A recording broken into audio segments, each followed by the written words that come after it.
Warning, the following podcast contains coarse language and spoilers for the film and the title of the podcast. Now playing. Why so serious? What is the Matrix? Have you ever danced with the devil in the pale moonlight? Oh, what's in the bar? You like scary movies? What does Marcellus Wallace look like? You talking to me?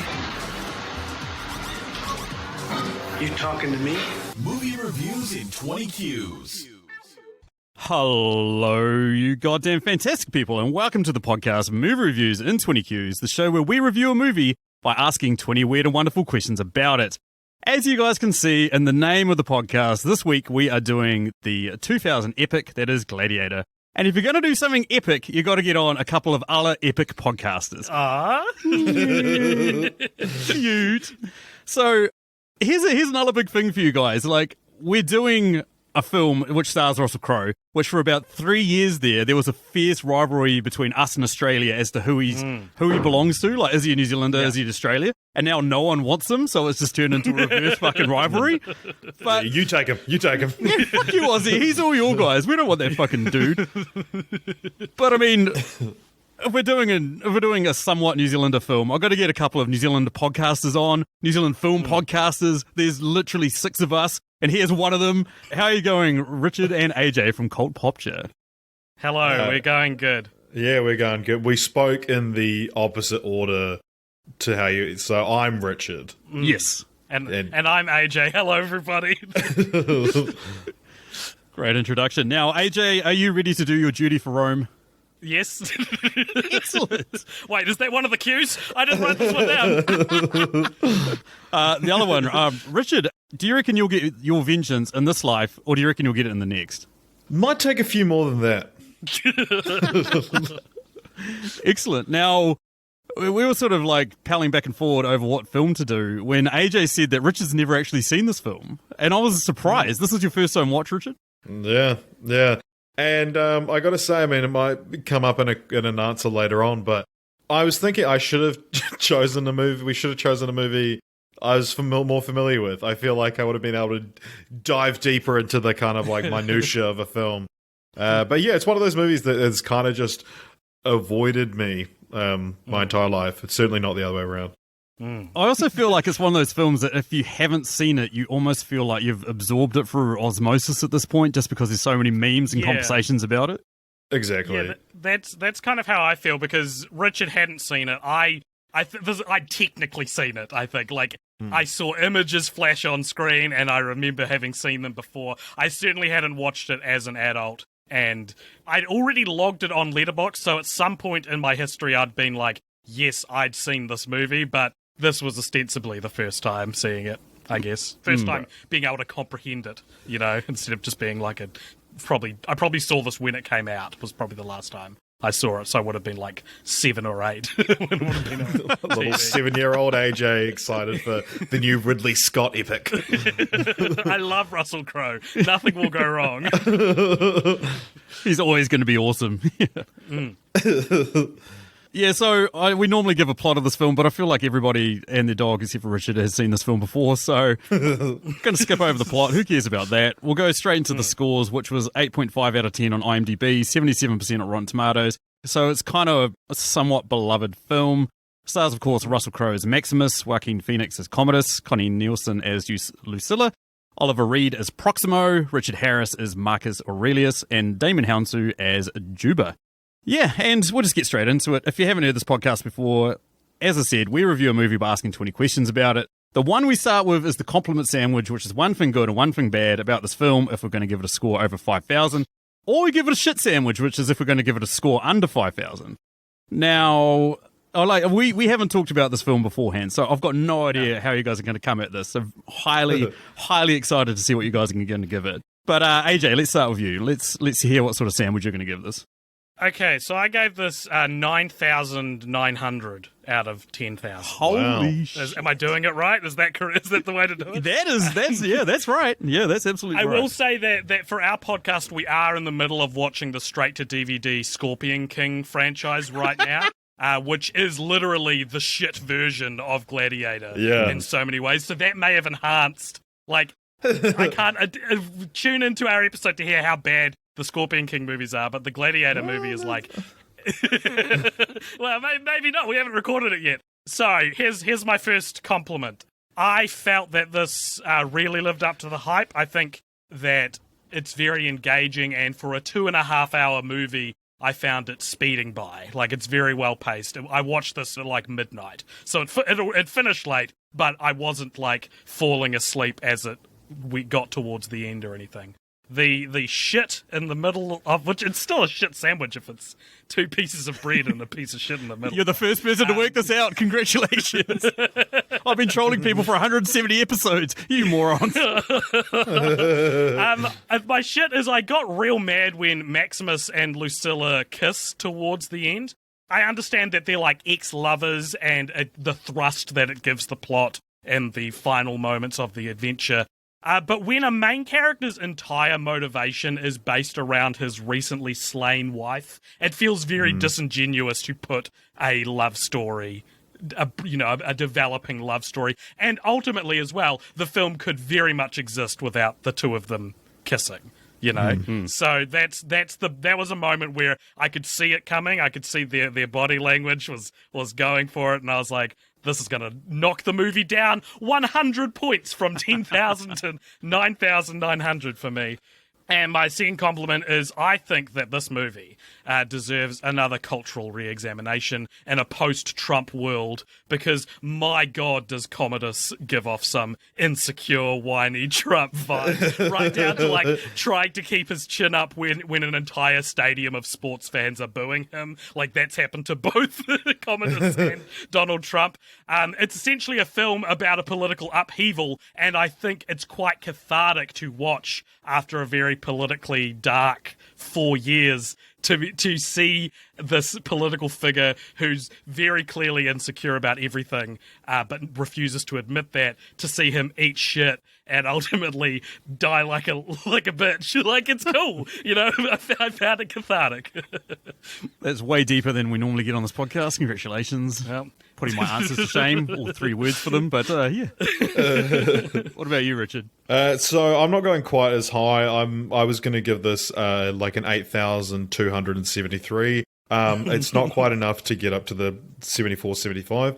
But overall, a good film. I'm doing a compliment sandwich. So first compliment, fight scenes are incredibly staged. Like, yeah, it's weird to see almost an action movie win Best Picture, and it's like, well, when they do it that well, you can't really argue with it. The shit in the middle is, and this is a very Cult Popturian complaint, but it's too long and it's not very funny. Which is, a metric that shouldn't necessarily be applied to every film, but it is or very every funny podcast. to apply to every film. Fun fact about my experience with this film and it being too long. This is on Netflix in New Zealand. I didn't realize, and I just went to procure it by other means, and I could only find the extended edition. I was like, I don't fucking want to watch a 2-hour, 50-minute thing. And then that was all I could find. So I was like, okay, fuck, I watched an hour of it, and then was like, oh, I feel like it might be on Netflix, so I'll check. And then I realized it was, and I was like, well, I'm switching to the normal one. So I watched an hour of the extended edition, and then an hour and a half of the non-extended edition. So your second compliment is going to be something that's only from the extended first hour. Yeah.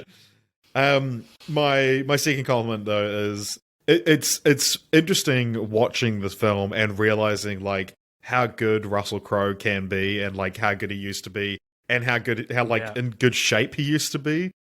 Because you see Russell Crowe these days, and it's like he hasn't aged super gracefully, but he's kind of just like turned into like a typical Aussie dad, and it's cool.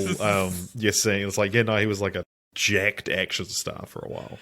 Have you seen he did one of those career timeline videos, and the thumbnail for it is like a shot from Gladiator where he's like bulked out, and then a pretty frumpy looking 20-year-old Russell Crowe sitting next to the screenshot with a big grin on his face, and they do not look like the same people. It's such a mean thumbnail. That's awesome. I was actually going to use this as one of my controversial opinions, but I was trying to figure out whether Russell Crowe was actually acting in this film or whether they're just filming him like pissed off. You know, because that's what it seemed like. He's like, he actually wasn't even supposed to be in the film. He just turned up on set one day. Angry, livid. Yeah, angry, livid. Get the cameras rolling. Covered in sand and like, what the fuck am I doing here? And we're like, hey, but by the way, we killed your wife. You fucking what?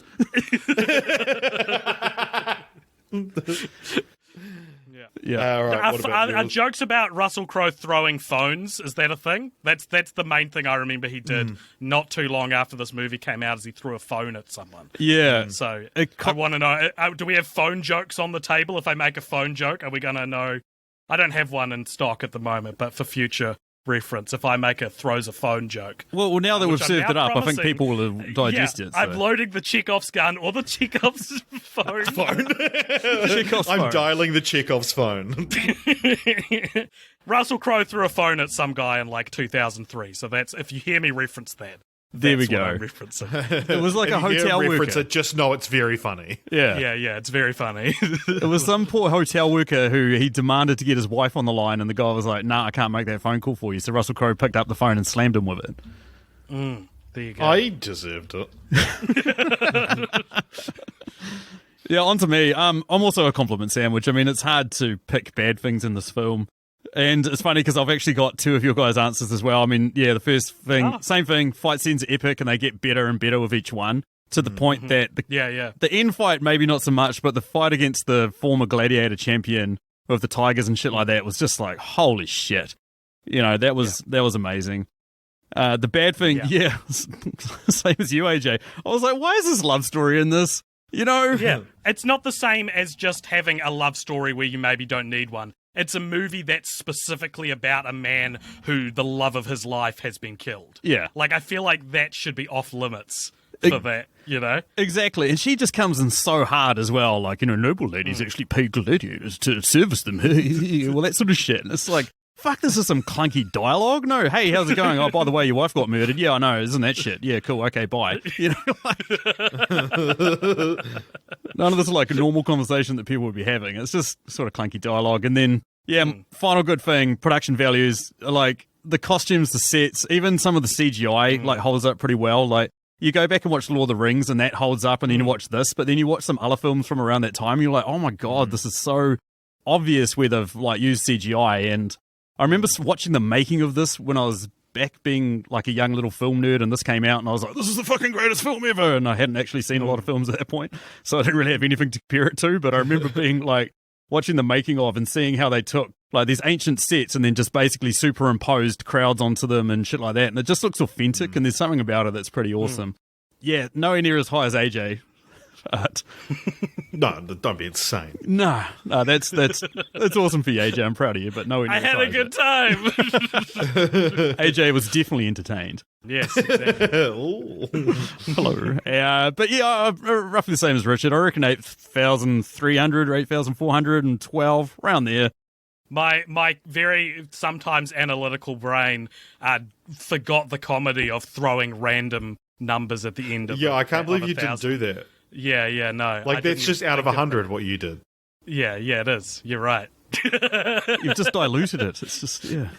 No. lacking the flavour. Completely forgot how to be a comedian while also enjoying a film. Well, maybe you can redeem yourself. We'll move you on to the second question, which AJ is going to ask. Before we get into that, though, this is a Patreon question. It comes courtesy of our man, Dan Brennick of the Netflix and Swill podcast that covers all things Netflix related. What's his question there, AJ?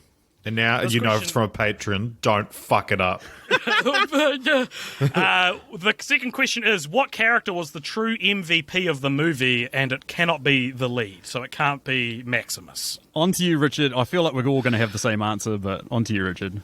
I feel like we're not going to have the same answer.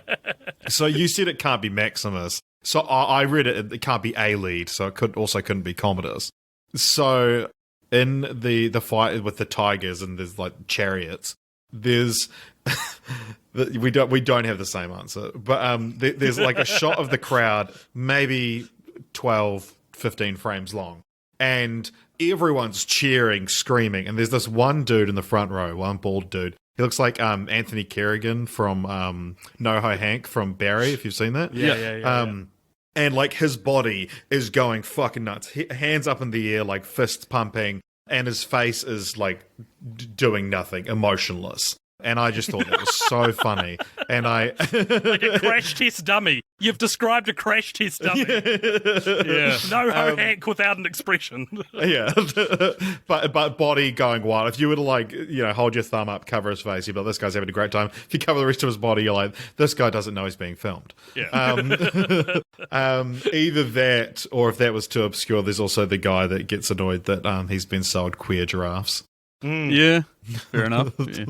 I know the extra you're talking about, where you sometimes have a question of what's something you notice you don't think other people might have immediately noticed. It was actually it. I love an extra being like, okay, this is my one fucking chance to make my fucking self known in Hollywood. Here we fucking go.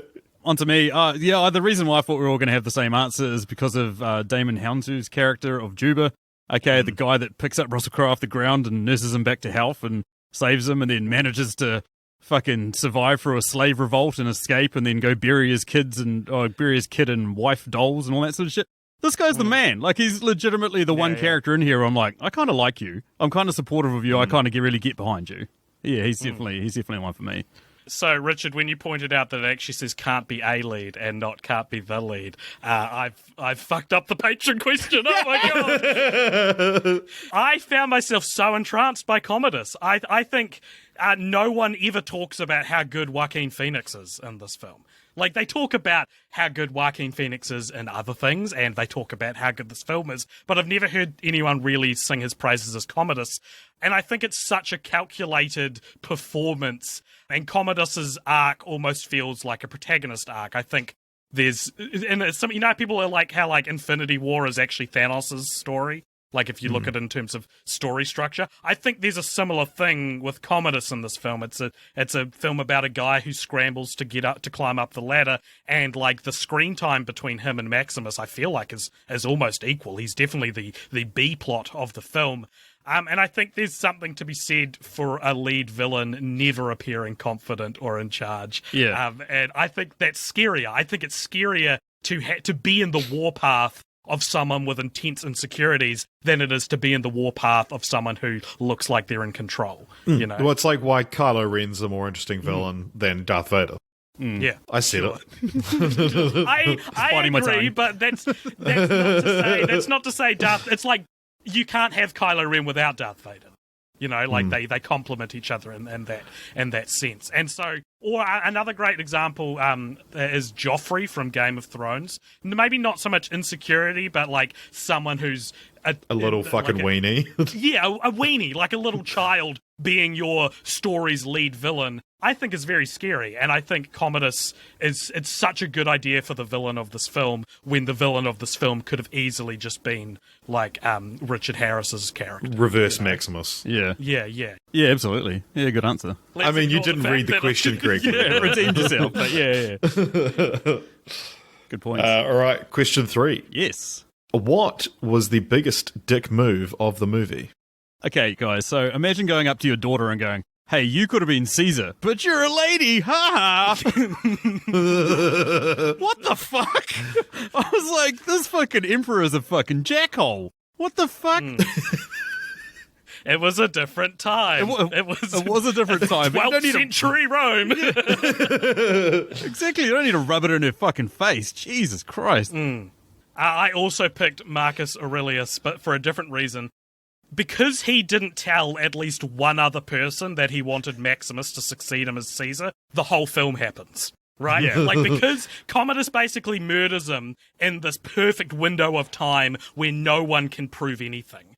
And Marcus seemed like the kind of guy who'd be intelligent enough to foresee that happening. Because Maximus gets arrested by, like, the people who were his friends an hour earlier, and if Marcus had told his right-hand man or anyone else, you could have authority backing up the claim that would mean that Commodus does not get what everyone assumes is what his role should be. So that was I think that's the dick move, is like not ensuring the safety of Maximus, because he didn't tell anyone. Maximus's wife and kid got killed. Like, it's his fault. It's his fault for not writing it down somewhere. Leave a note, for God's sake. Leave a will, tell your Praetorian guards, fucking have an insurance plan. You already know your son's a sniveling little fucking idiot. You're like... Yeah, you don't like him. Everyone knows you don't like him. He's probably going to try something like this. Exactly.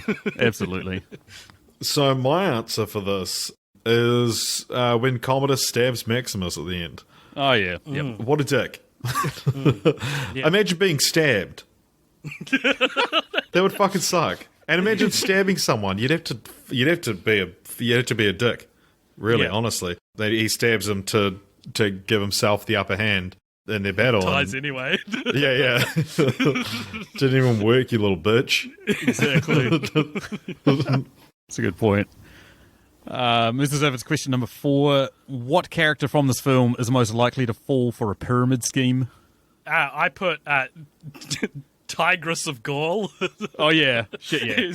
Who's the gladiator champion that they bring out to finally kill off Maximus, and Maximus defeats him, but doesn't kill him because Commodus wants him to kill him, and it's like a political protest.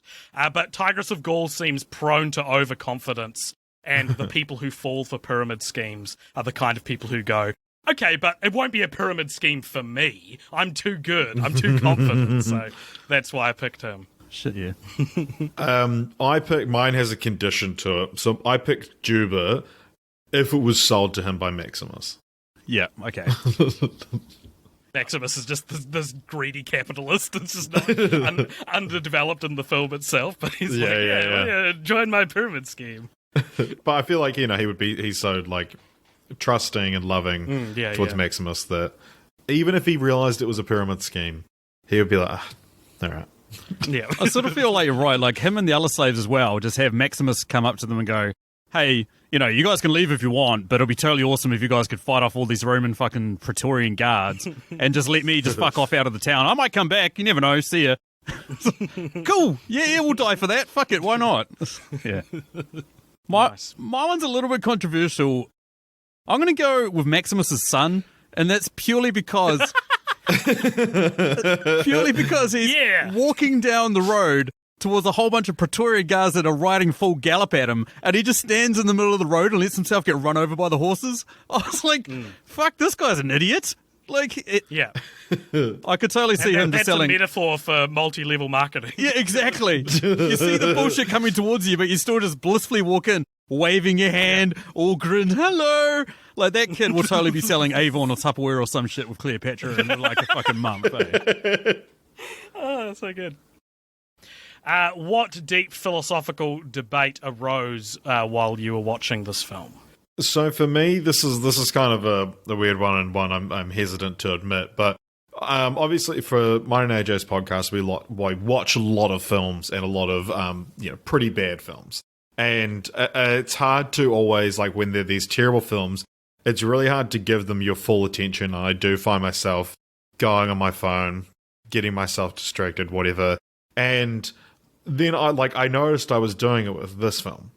To give like a sacrilegious example, I was on TikTok or something, and then I heard In This Life or Next, and I was like, that's the bit, isn't it? And I was like, what have I been fucking doing? And I went back and I like rewatched a whole massive portion of the film, because it's like, when you're reading a book and you get to the end of a page and you realize, like, I didn't take any of that in. I found myself doing that so many times, and it's like, I have conditioned myself to, like, not enjoy films anymore.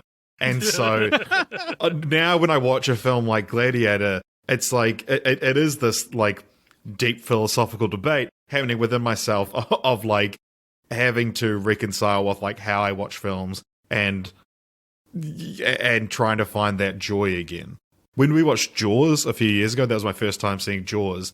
And it was just, I watched over 400 movies that year, and Jaws was just one of them, Yeah. And so, really struggling with myself trying to give myself over to a film the way you're supposed to. Separating the Scorpion Kings from the Gladiators. Like, actually. Yeah. It's tough. So the one I had was, we have the very first gladiatorial fight, and there's a dude standing at the front of the gladiators and he has the most late 90s, early 2000s haircut I've ever seen. Aside from like frosting your hair, like just frosting the tips blonde, he's got like spiked head, like a massive amount of tiny little spikes all over his head. And then as soon as he comes out of the gate, he gets smoked in the head by a ball covered in spikes. So I was like, Whoa. holy shit. I was like, was Ridley Scott foreshadowing that? Or was this just some extra who was just like, all right, so this is my scene. Fuck it. I'm going to like totally own this shit and just like, telegraph to the audience. This is how I'm going to die. Yeah. He was just someone That's who couldn't get Russell Crowe's wife on the phone. There we go. Here's my philosophical debate. Is it unethical to sell someone gay giraffes? If the buyer doesn't specifically mention that they want to breed giraffes, is it up to you, the giraffe seller, to mention that your giraffes are queer? For people who haven't seen Gladiator, by the way, there's a very strange, like, throwaway line about queer giraffes, which is what I'm referencing here. It's just in the middle of that speech you've heard. It's like, my name is Maximus. I got sold queer giraffes and I will have my vengeance. It's actually who Maximus is talking to when he says, "Are you not entertained?" That is it. That's exactly what I was just thinking. And I was thinking about this, and then furthermore, is it possible for queer giraffes, which is the terminology used in this ancient Roman film as queer giraffes, is it possible for queer giraffes to fall in love when they're all each other has? And if you were the last person left on Earth except for someone else of the sex that you're not attracted to, would you eventually fall in love with them? That is deep. Yeah. No. And I don't have an answer for you, I'm sorry. As long as porn still exists, I think I'd still be alright. It doesn't. Oh. That's what actually caused the apocalypse. Oh, no. Within hours, eh? Like, if the internet went down and there was no more porn, it would be within hours that we're just fucking murdering each other. All right, so my turn to ask, what obscure or underrated movie would you pair with this to make a double feature? I will point out that this is also a Patreon question. Comes courtesy of our mate Emily Higgins of the Tasteless Podcast. You guys know her. She's been on a lot. That's enough plug for Emily. The one I'm going to go with is the film that Russell Crowe should have won the Best Actor Oscar for, and that was a film that came out a year before this, where he held his own against Al Pacino. Not only held his own, but actually dominated Al Pacino in quite a lot of scenes. It's called The Insider, in which a very husky and, like rotund Russell Crowe is basically sort of exposing cigarette companies, and it's amazing to see him like do a body transformation from this to Gladiator. But still, it's like it's an amazingly insightful and well acted, well paced film that it seems to have fell by the wayside and people just don't talk about it. So that's the one I would have gone with. I picked Sorry to Bother You, which is another film about subjugated individuals rising up in the face of class struggle, while those richer than them treat the well-being of those beneath them like it's just a game. That's a good answer. I love that film. Thank you so much. Yeah, I do too. I chose Sword of the Stranger, which is an anime film, which is it's similar kind of like very well done violence and fights and things like that. But then my other answer, it's not at all an obscure or underrated film. The film which the studio behind Gladiator released 1 year and 2 weeks later, Shrek. Which has a gladiator scene in it set to actually reputation. Yeah. On to the next question. On to me. Is this brought to us by anyone or just launched? This isn't, and I've fucked myself here because I normally give this to a guest to ask because it's kind of a mouthful. Fuck it. Anyway, that moves us over to question number 7. What was the most preposterously insane leap of logic in this film? That Commodus had any chance of beating Maximus in combat even after mortally wounding him. I feel a bit conflicted on the ending because it's not exactly like the battle to end all battles. It's maybe the downside of having everything good about having like a weenie for a lead villain is that they're not gonna best the main character in combat. I think maybe he should have cheated a little more in the actual fight or whatever his strengths are. I don't know. I think that that there's an argument that it's not a very exciting ending Yeah. because it's obviously he's not going to win, and the fight is very short. Like so that's what I thought was a leap of logic, at least internally, for the logic from the character of Commodus. They sort of blew their, like, a good chance to get an, like, easy cheat in with Gaius the Gaul, where, like, Gaius kicked sand in his face. Like, I feel like that would have been a Commodus move, just doing anything to try and get an upper hand. So, yeah. Yeah. Yeah. Well, he did what I think is the biggest dick move of the film. That's true. That's true. All right, my answer for this is that, like, as his kind of, like, final wish, Maximus, wants this, like, political reform. And it's like, that's insane. Like, to think that there's going to be political reform, no matter when in history it is, it's not going to happen. It's true. If my lifetime has taught me anything, nothing's going to fucking change. Bill Cosby was released from prison today. Nothing's going to change. Yeah, and he got out essentially on the basis that, hey, come on, you said you wouldn't. And they were like, yeah, all right, we have to let him out. Yeah. Yeah, he's acting all like he was an innocent man the whole time. It's like, that's not what happened legally. You haven't like, proven your I've innocence. always maintained my innocence. No one thinks you're innocent. Yeah, exactly. A lawyer fucked up. That's all. Yeah. Yeah, the one for me was that, okay, so kills a bunch of dudes, Praetorian guards, then he gets on a horse. He's now the most, like, hunted man in all of Rome.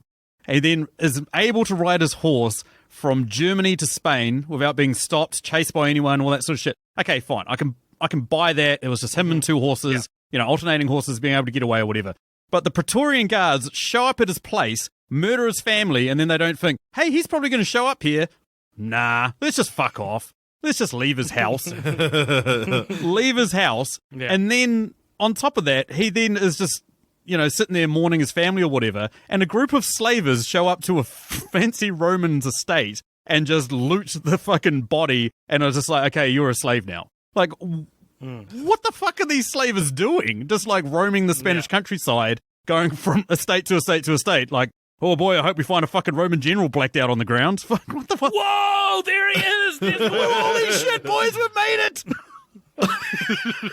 it! Yep, bullshit. Sweet. Next question. Also, a Patreon question comes courtesy of the amazing man that is Dave Baker. Dave has his own Patreon as well. On it, he posts a ton of awesome content, video essays, stuff on Medium, YouTube recommendations, all that sort of good fun stuff. So go check out patreon.com/your favorite. Anyway, what's this question? What two characters would you want with you at a house party? I've said Maximus and Juba. Mm-hmm.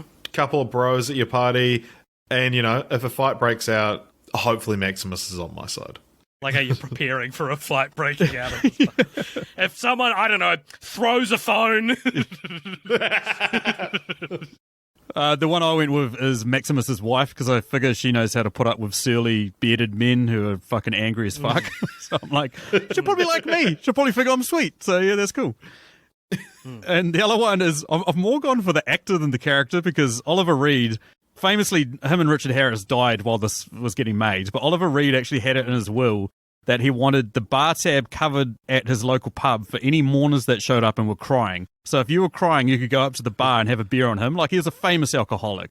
And, like, that dude would know how to fucking party. Even Proximo in this, he's a bit of a realist, but he's, knows how to have fun, comes through at the end. Yeah. Even being dead for over 20 years, like, it'd still probably be a wild time. He probably would. Weekend at Bernie's would be fucking Weekend at Ollie's, man. It would be fucking awesome. Yeah.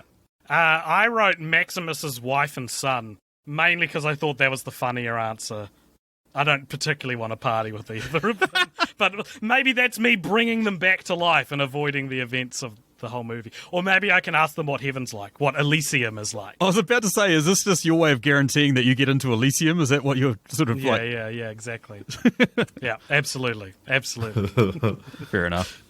All right, next question. What quote from this film would be the worst thing to hear after sex? Here goes mine. 5,000 of my men are out there in the freezing mud. 3,000 of them are bloodied and cleaved. 2,000 will never leave this place.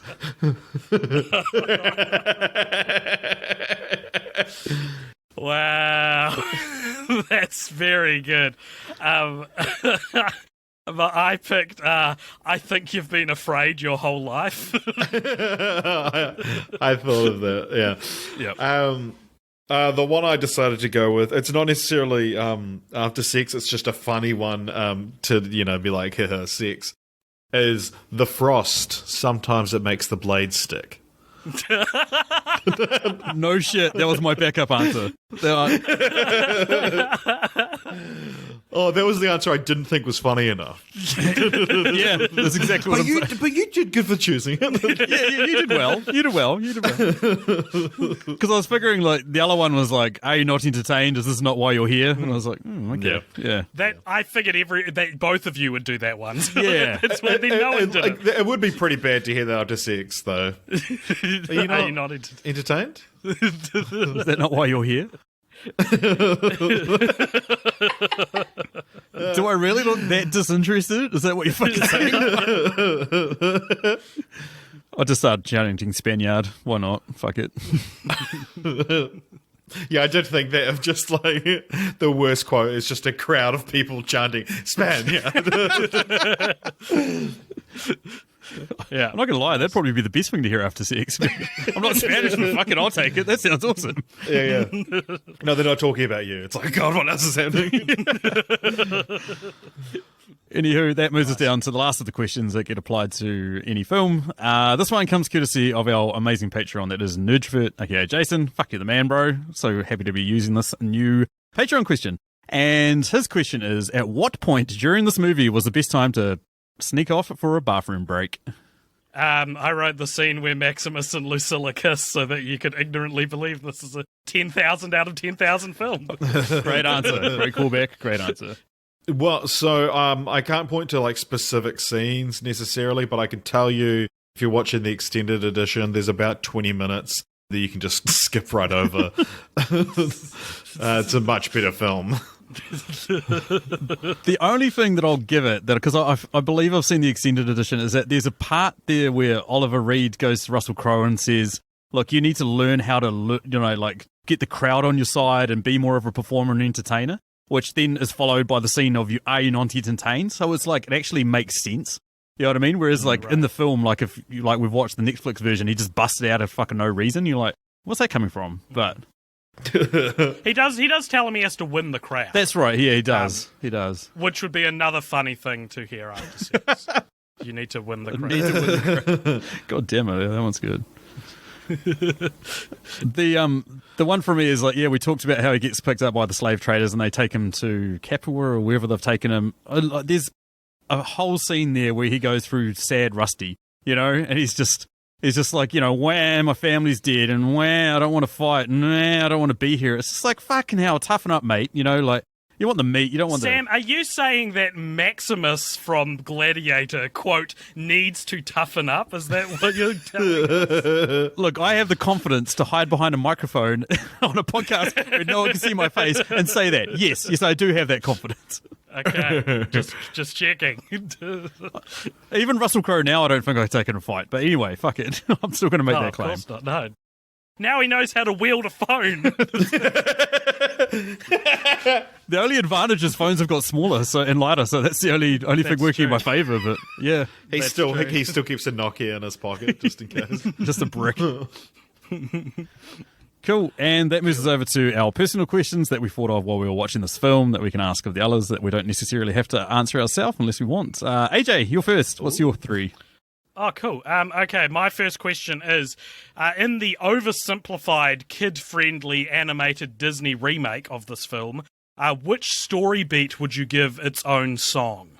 I think my name is Maximus, yada yada. That's the obvious time to do a song, right? Yeah, that's my very easy answer. It's your very easy answer, but it's also my answer. I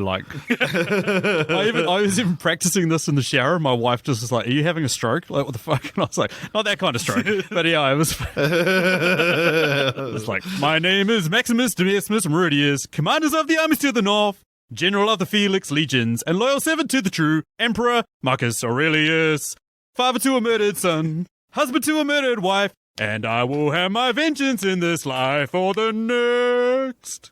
I love it. A little tonally confused Yes. for the mood of the film, but that's great.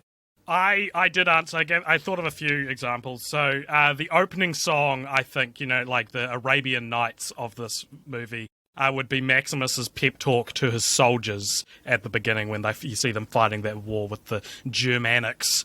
And I think the song would be called Elysium, and it would be about how he talks about if you find yourself walking through fields, do not worry, you're already in Elysium. And this could create sort of a musical leitmotif that would re-emerge throughout the film, especially at the end when he dies and crosses over himself. You could hear that familiar tune play again, and you'd be like, oh, it's happening to... I mean, the imagery does this in the actual movie anyway, but there's that could also be it. I wrote two more examples. I thought, Are You Not Entertained? Sounds like a song title.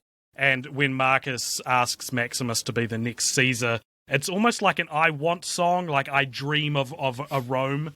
I dream of a Rome we don't have, but sung by someone else that isn't the protagonist and what the protagonist wants. Because the main character in this film is acting upon someone else's wishes for most of it, which is an interesting kind of way to write a protagonist story. Classic Disney princess.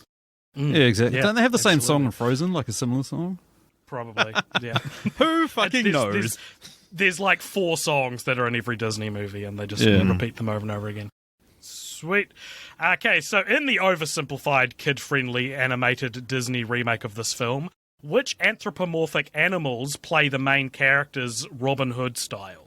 So, like, how Robin Hood was the fox, and So I've put were you wanting us to go through like the whole? however you've answered it. Because I put that they would be like gladiator boar, and they would be wild boar, nice. like big old pigs. Russell Crowe could probably do the motion capture for us character. Poor Rusty. The one for me was like I immediately thought of, I was like, well, they're Italian, so Italian stallions, that just makes too much sense. And then I was like thinking about it, and I was like, how fucking weird would it be though at the like start battle scene where he's riding a horse, and he is a horse. Like it's probably a little bit like not kin friendly, like just 2 horses on top of each other. yeah. So yeah, maybe I'm still going with it anyway. Italian stallions, why not?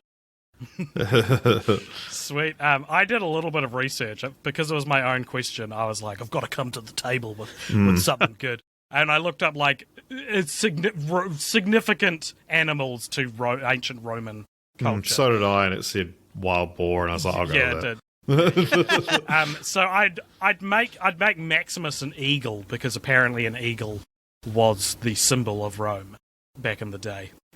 1,000 years ago. The good old days. I thought if he's an eagle, maybe his wings get clipped after he's sold as a gladiator, so he can't fly. That's kind of a fun little character struggle to give your main character. Commodus, I wrote hyena, because you see a hyena in this film, and they're sort of the cowardly kind of animals that I guess Commodus feels like his spirit animal is.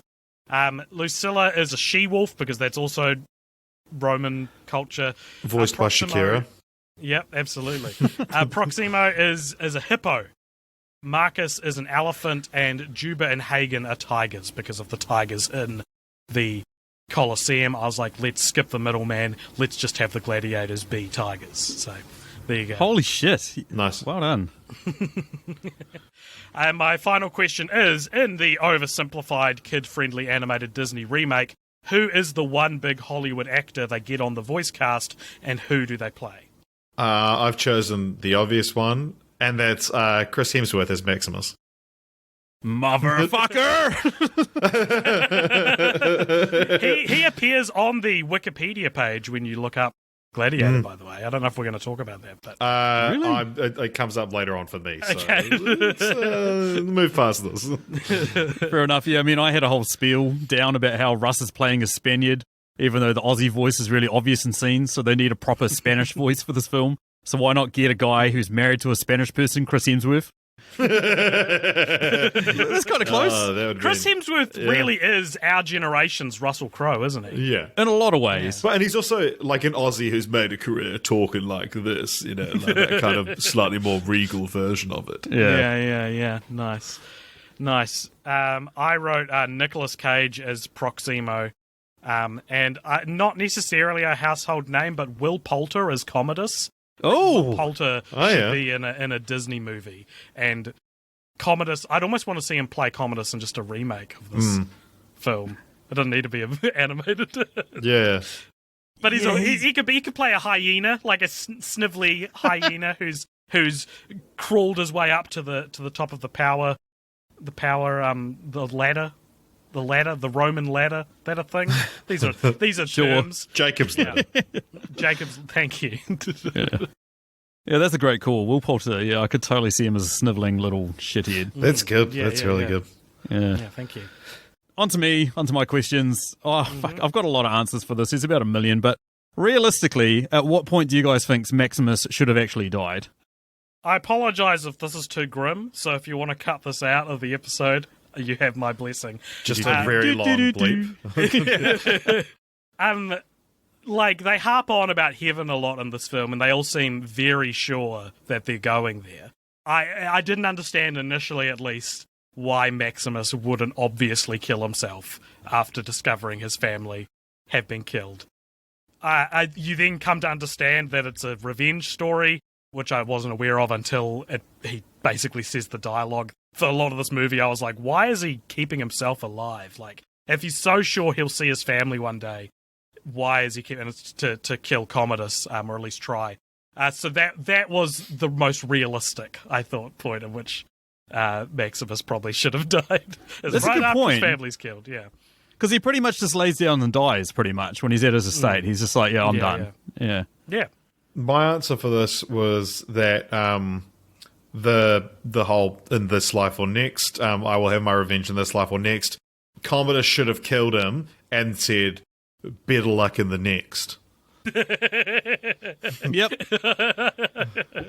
Like, I can't help but agree with you. Like, the whole time I was like, surely this guy would have just fucking murdered him. You know, like, maybe not in the stadium in front of everyone, but that night he would have murdered him. They're all, like, sort of worried and shit like that in the film. I know that. But, like, like, fuck off. He's not going to let this guy live. No way. In a way, it's almost like the characterization that I've been praising about Commodus does lend itself to that, though, because he's very concerned with winning the favor of the people. Like all the Caesars are talking about what their legacy is going to be. And so maybe I wouldn't be surprised if that was something in the writing process of this film that was like a breakthrough, was realizing you had to make Commodus the kind of guy who would hold public opinion of him in such a high regard that he wouldn't do what he could do at any point, which is kill Maximus. That's true. The other earlier thing was the part where he goes to get executed and the guy's standing behind him with a sword above him, and he, like, from his knees, launches about 2 meters in the air and headbutts him in the face, and then manages to catch his sword and free himself. I was like, what the fuck? Like, I get that he's Maximus, he's a superhero at this point, but it's like, what the hell? Yeah. That was bullshit. Talking about scenes, like, we've talked about Joaquin Phoenix's character and how much of just, like, a sniveling arsehole that we all just love to hate. At what point would you guys have inserted a scene where Joaquin Phoenix just gets smoked in the balls? I've written right at the end, just before he's killed, just as like, have him kicked at the balls and then he gets stabbed. Nothing like a atmosphere breaking nut shot in the climax. Yeah. You're going to die a eunuch. Here you go. Yeah, exactly. Totally, yeah. I've gone with, I actually picked the same scene that I answered my last question with, that he should go, and I will have my revenge in this life or the next. Wham! Kick him in the nuts. That would have been awesome. The only other one for me is the one where he lies on top of Lucilla, and I found this, like, instead of just kissing her, which would have been creepy, I found it infinitely more creepier that he shoves his finger in her mouth and then shoves it inside of his. I was like, what the fuck? This is so much worse. And then he sort of blacks out. Like, I could have just imagined Lucilla just rolling him off and just giving a quick fucking boot and just like, the fuck, I'm out of here. Yeah. And my final question, as we've discussed, Gladiator won Best Picture and Best Actor at the Oscars. what recasting of Russell Crowe would you guys have undertaken to, or have almost guaranteed that they would have won the Razzie equivalent? So the actor and the film would have won worst film and worst actor of the year. And I sort of put a little bit of a caveat in this of like try and pick an actor that was popular at that time. But yeah, I'd love to hear what you guys have got. I love that because we've done this quite a bit recently on our podcast, is like looking at actors that are the same age and then going back and looking like, okay, they would have been the same age at the same time, and how then could they have done it? But AJ, you go first. Hot off the heels, or maybe it was before it, I don't actually know, of There's Something About Mary, I've picked Matt Dillon. Nice. Who's the same age as Russell Crowe. And I did look that up. I looked up actors the same age as Russell Crowe. And Matt Dillon was the one that stood out to me as someone who isn't necessarily bad, but at this point in his career, taking on a role like this could have definitely won a Razzie. Like Matt Dillon having a Razzie feels like something that exists. Yeah. My answer for this is similar kind of thing where it's like they're not bad, but they just do not suit this. John Stamos. Yeah. Hot off He the must be heels like of Full House. Spartacus or something, man. Like, Yeah. I can see him in Gladiator. Like sword and outfit. sandal kind of shit. Yeah. It's funny you've said that because I can almost feel our entire female listenership just yelling out in unison, "Not Uncle Jesse, no!" I'm part of that unison. It's not just the female listeners. I'm like, no, I could. Or David Coulier. Yes. Cut it out. Oh fuck! There we go. That's a winner. Yeah. It's sort of funny because when I was writing down this answer, I just wrote down Rob Schneider. I bet you someone's going to pick Rob Schneider. But interestingly, another very problematic Australian actor actually turned down the lead, and that was Mel Gibson. He was 44 at the time. It was just like, I'm too old for this. Like coming off Braveheart as well. It's like you can't. It's too similar of a role to follow Braveheart up with Gladiator. I think. Yeah, exactly. You don't want to pigeonhole yourself. Be like Rob Schneider and just have a diverse range of films. I almost made it through it. Anyway, that takes us over to Richard for his questions. What do you got there, Richard? Alrighty. So, first question: if you matched with this film on a dating app, where would you take it on a first date? Now, that's not the main character. That's the concept of the film. This film obviously likes physical exertion and archaic violence, so I'm going to take it to a place where the violence is sanctioned, it's also flamboyant, and it's also over the top. I am talking about a kid's trampoline park. Nice. You were circling my idea, and I was like, "Oh fuck!" But that's not it. That's a great idea. I've written Rollickin' Gelato followed by the Last Word Whiskey Bar on New Regent Street because that is what I suggest indiscriminately for every first Tinder date.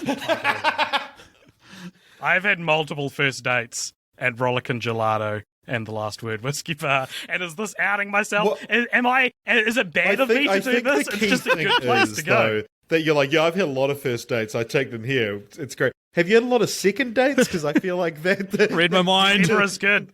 That tells you how good. well they work. The first date. Yep. The second dates, we do the same thing. We go to Rollickin' Gelato and the Last There's your Word problem. Whiskey Bar. I never get a third date. Yeah. I put, there's places where you can do axe throwing. Same kind of thing, like a physical exertion, and very kind of old-timey violence. You have to go with something like that because even idea. in this film, like we obviously see the crowd go and watch gladiatorial fights and that's all cool and shit. But then outside, they're playing a fucking game where it's like, see how many stones you can pick from underneath a cobra's nose. Like, there's not a single game that these guys play that isn't fucking next level violent. I think they look at rugby and be like, pussies. Dude, in an age before the internet, people just wanted to die as soon as possible because they were so bored. So all the games are much higher stakes. Exactly. All right, next question. What hobby did this film pick up during lockdown? There was so many. I cycled through so many of this and I was just like, what the fuck would this film be into? But it knows what it's missing. It's missing massive battles and all that sort of shit. And I was like, well, you can't do LARP during fucking bloody lockdown. So it's painting tiny little replica toys and setting them up on battlefields and having mental battles against itself. It's basically playing like chess Warhammer. against... Yeah, like Warhammer. That's exactly it. That's the one. It's playing Warhammer against itself. Nice. Yeah.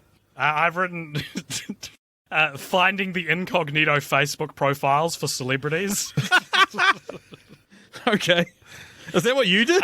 I reckon that... No, but I was trying to think... I once accidentally found Lord's Facebook profile because I was looking for someone named Ella and scrolling down, found someone that was Ella, it must have been her middle name or something, and it was very clearly Lord's Facebook. This was years and years ago. And I've always thought it was funny how, like, there must be so many examples of this. Like Russell Crowe probably has Facebook. And so I thought that it kind of, first of all, it works with this movie, as you guys are saying. It's sort of like this boiling powder keg, this like ready to be extreme and stuff. You put that in a room where they suddenly have to exert all this physical energy into mental energy. That's sort of where I started with. And I think as well, there's maybe something Roman assassin style of being able to find people. I don't know. I just thought it was a funny answer, and this was a funny retroactively answer. Trying to make it work. Yeah, the more you explain left it with no explanation. Yeah. I put that the Gladiator 2000 would have picked up whittling. You know, like get a sharp knife, a few blocks of wood, and just make some art. Gladiator probably has all of these sharp objects in its home already, and so a kind of nice creative outlet for that. And it ends up becoming like a puff piece on the news, and it's like Gladiator 2000 was all they knew was sword play, but when they had to stay inside, they had to pick up a new hobby. I can see that. I'm very surprised he went with art, though. I was kind of thinking like setting traps for the neighbour's cat or some shit, like something bloody and brutal. All right, and for my last question, I asked you guys to pitch 2 crossover movies, Gladiator versus existing IP. One that Gladiator would win and one that Gladiator would lose. Yeah, I mean, we've already mentioned him. If it's going to lose to anybody, it's going to lose to Juice Bigelow, European Gigolo. I mean, that guy knows how to fuck some Europeans, man. Like, that's his whole premise. He knows how to fuck Europeans. So there we go. Wow. The one that he's going to win, and this was, I mean, like, we've got raging psychopath that's like boiling under the surface in this, whereas we've got more extroverted psychopath in Catherine Tremell from Basic Instinct. And the reason why I think he's going to beat her is because she's going to be so glad he ate her.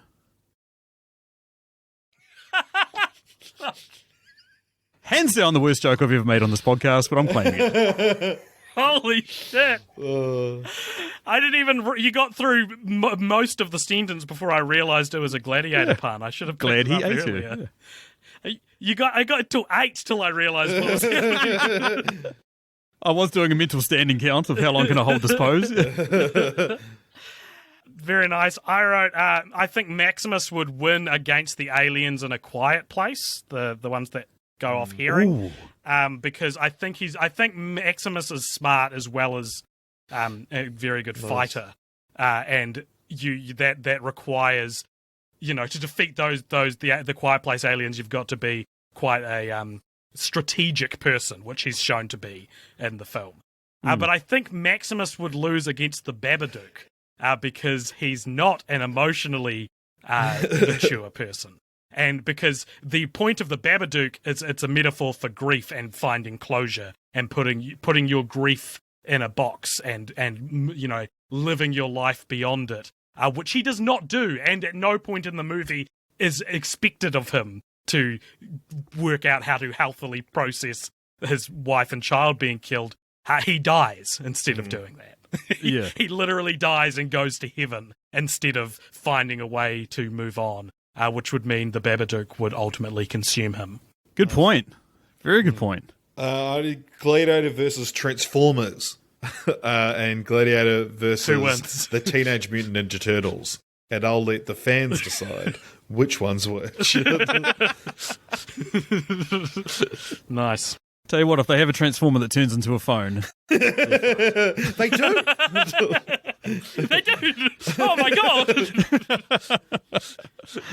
That's like, All yeah, they Transformers. team up at the end to fight when they realise that they can work together. To fight the hotel clerk. Hotel clerk. just trying to do my job for tips, man. What the fuck? Yeah.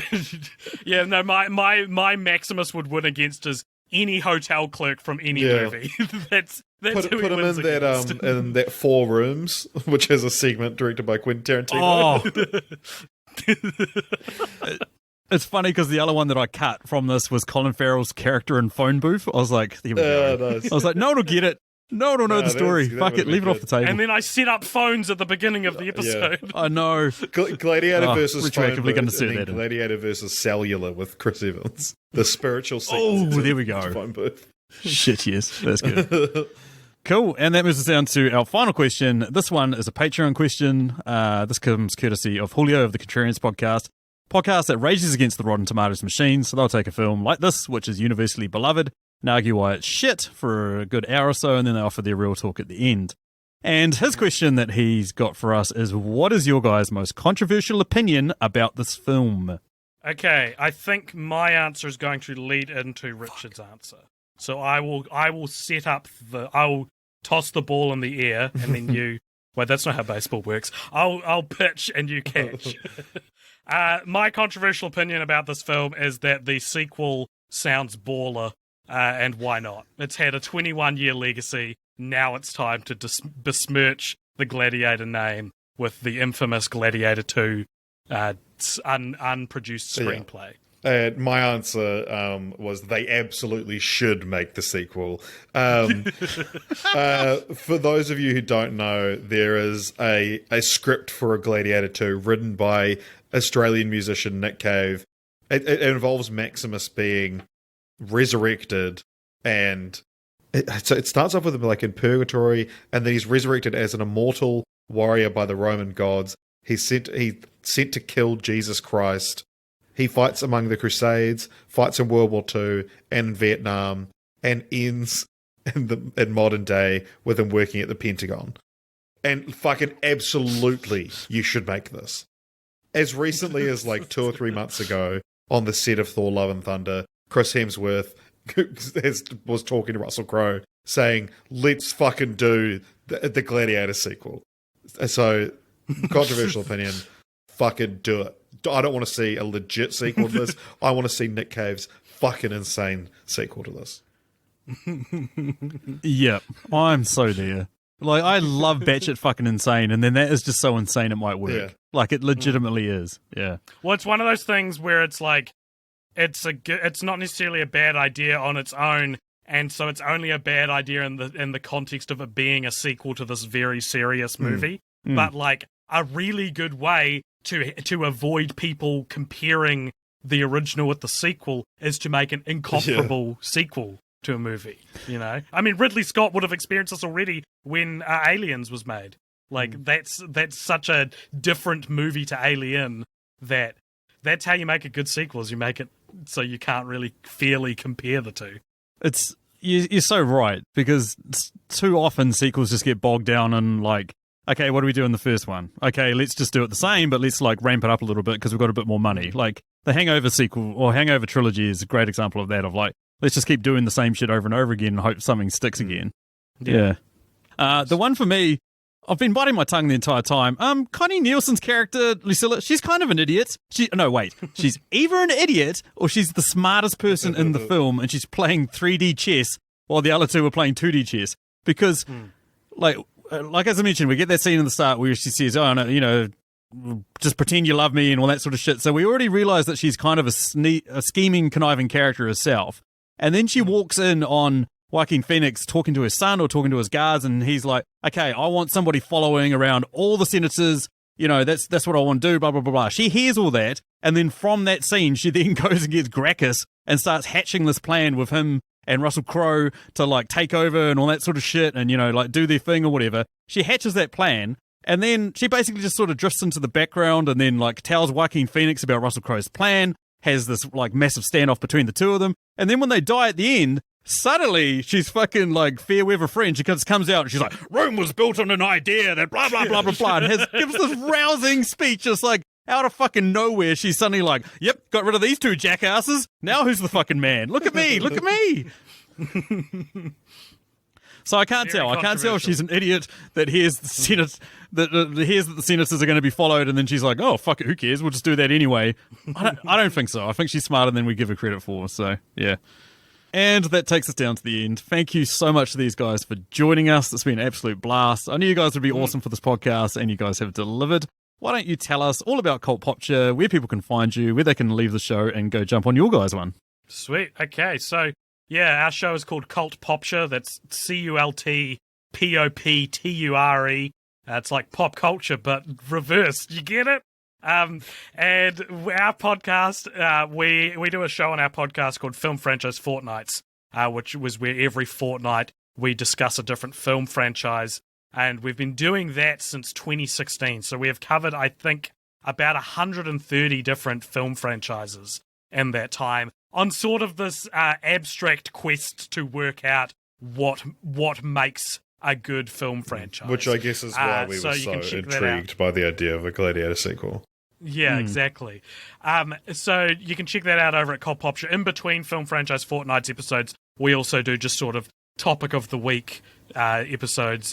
We've got this is a movie reviews and 20 Qs exclusive. We've got an interview coming up in our next off week episode. I don't know when this episode's coming out, so it might already be out.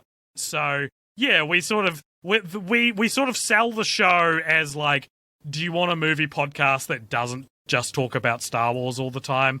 And like, so we'll talk about Earbud the same way other podcasts talk about Star Wars. That's sort of our log line. So you can check that out. We're all over the different social medias. We're on or on all the podcast apps as well. Look up Cult Popture. Yeah. Hey, but this was a great fun.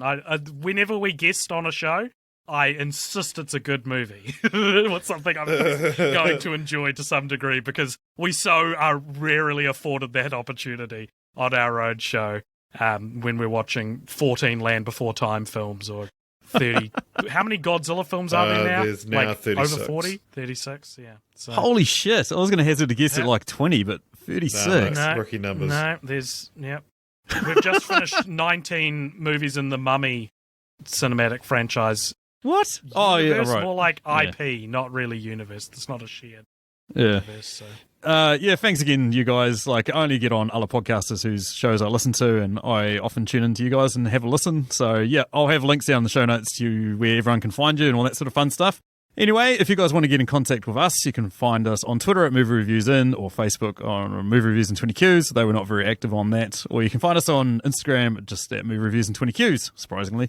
Alternatively, if you want to send us an email, you can send us an email at mritqs@gmail.com. Everyone knows I'm a massive Marvel fucking fanboy, so next week's episode will of course be on Black Widow. Surprise, fucking surprise. Can't wait. God, I need it. You don't have to be ashamed of being a Marvel fanboy. We're a pro-Marvel podcast. Good. Thank you, You're guys. in good company. Anyway, yeah, that's pretty much it. That's thanks from me. And thanks for Just me. thanks. Are we contributing to the sign-off? Nah. Just be like, nah, fuck So off. thanks for me and a fuck off from these two.